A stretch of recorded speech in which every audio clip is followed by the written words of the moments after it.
1971 एक ऐसा साल जब दक्षिण एशिया का नक्शा हमेशा के लिए बदलने वाला था। लेकिन इस जंग के बीच एक ऐसा सीक्रेट मिशन भी चल रहा था जिसका जिक्र ना किसी किताब में मिलता है, ना किसी ऑफिशियल फाइल में।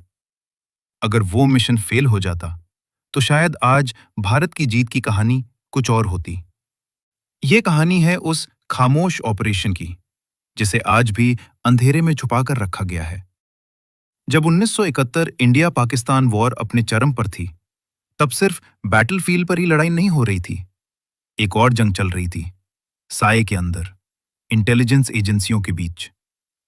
भारत के लिए सबसे बड़ा चैलेंज था पाकिस्तान के मिलिट्री मूवमेंट्स को समझना, उनके प्लान्स को तोड़ना और सबसे जरूरी, उनके कम्युनिकेशन नेटवर्क को डिस्टर्ब करना। क्योंकि जंग सिर्फ गोलियों से नहीं जीती जाती, जंग जीती जाती है जानकारी से। इसी वक्त रिसर्च एंड एनालिसिस विंग ने एक ऐसा मिशन लॉन्च किया जिसका नाम भी ऑफिशियली कभी कंफर्म नहीं हुआ। एक छोटी सी टीम जिसमें कुछ चुने हुए एजेंट्स थे। उन्हें एक नामुमकिन टास्क दिया गया। उन्हें पाकिस्तान के अंदर घुसना था, बिना किसी ऑफिशियल पहचान के, और वहां जाकर एक ऐसे सीक्रेट कम्युनिकेशन हब को तबाह करना था जहां से पाकिस्तानी सेना अपने ऑपरेशंस कंट्रोल कर रही थी। यह मिशन सिर्फ रिस्की नहीं था, यह लगभग एक सुसाइड मिशन था। एजेंट्स को पता था अगर वे पकड़े गए तो ना उनका नाम कभी लिया जाएगा, ना उनकी शहादत का कोई रिकॉर्ड होगा। रात का वक्त था, बॉर्डर के पास अंधेरा इतना गहरा था कि कुछ दिखाई नहीं दे रहा था। 4 लोग बिना आवाज किए धीरे धीरे आगे बढ़ रहे थे। उनके पास सिर्फ लिमिटेड हथियार थे और एक छोटा सा विस्फोटक उपकरण। उन्हें पता था, एक गलती और सब खत्म। बॉर्डर पार करने के बाद असली खतरा शुरू हुआ। हर तरफ पाकिस्तानी पेट्रोलिंग, चेकपोस्ट और जासूसों का नेटवर्क फैला हुआ था। लेकिन फिर भी ये टीम आगे बढ़ती रही। दिन में छुपना, रात में चलना।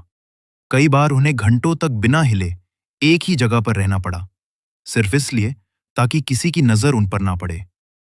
कुछ दिनों बाद उन्होंने अपना टारगेट ढूंढ लिया, एक छुपी हुई जगह जो बाहर से एक आम बिल्डिंग लगती थी, लेकिन अंदर से वो पाकिस्तान के मिलिट्री कम्युनिकेशन का एक बड़ा केंद्र था। यहीं से आदेश जाते थे, यहीं से हमलों की योजना बनती थी। अगर ये केंद्र बंद हो जाता तो पाकिस्तान की सेना कुछ समय के लिए अंधी हो जाती। मिशन का सबसे खतरनाक हिस्सा अब शुरू होने वाला था। टीम ने फैसला किया, सीधा हमला नहीं, बल्कि चुपचाप अंदर घुसना।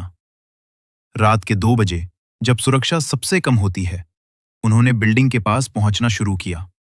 हर कदम नापा हुआ था, हर हरकत सोच समझकर की जा रही थी। एक एजेंट ने चुपचाप गार्ड को खत्म किया, बिना कोई आवाज किए। दूसरा अंदर घुस गया और वायरिंग सिस्टम तक पहुंच गया। हर सेकंड के साथ तनाव बढ़ रहा था। अगर अलार्म बज गया तो वहां से जिंदा निकलना नामुमकिन था। विस्फोटक उपकरण सेट किया गया, टाइमर शुरू हुआ, और फिर सब कुछ अचानक बदल गया। एक सैनिक वहां आ गया जिसकी बिल्कुल उम्मीद नहीं थी।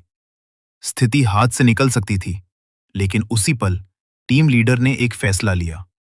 एक ऐसा फैसला जो शायद उसकी जिंदगी का आखिरी फैसला हो सकता था। उसने खुद को सामने ला दिया ताकि बाकी टीम सुरक्षित निकल सके। गोलियों की आवाज ने सन्नाटे को तोड़ दिया। बाकी एजेंट्स भागते हुए बाहर निकले और कुछ ही सेकंड बाद एक जोरदार धमाका हुआ। वो कम्युनिकेशन हब जो पाकिस्तानी सेना के लिए जीवन रेखा था, एक ही पल में खत्म हो गया। लेकिन उस धमाके के बाद वहां से सिर्फ 3 लोग वापस लौट पाए।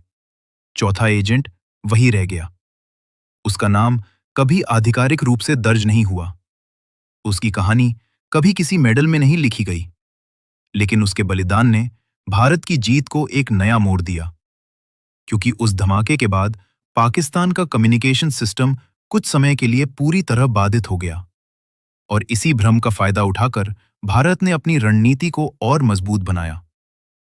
ये वही जंग थी जिसमें 93,000 पाकिस्तानी सैनिकों ने आत्मसमर्पण किया और दुनिया ने एक नया देश देखा, बांग्लादेश।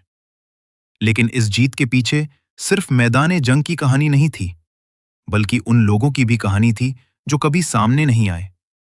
वो लोग जो साए में लड़ते हैं और बिना नाम के देश के लिए सब कुछ दे देते हैं। कुछ मिशन इतिहास में लिखे जाते हैं और कुछ हमेशा के लिए राज बन जाते हैं। और शायद ये मिशन भी उन्हीं राजों में से एक है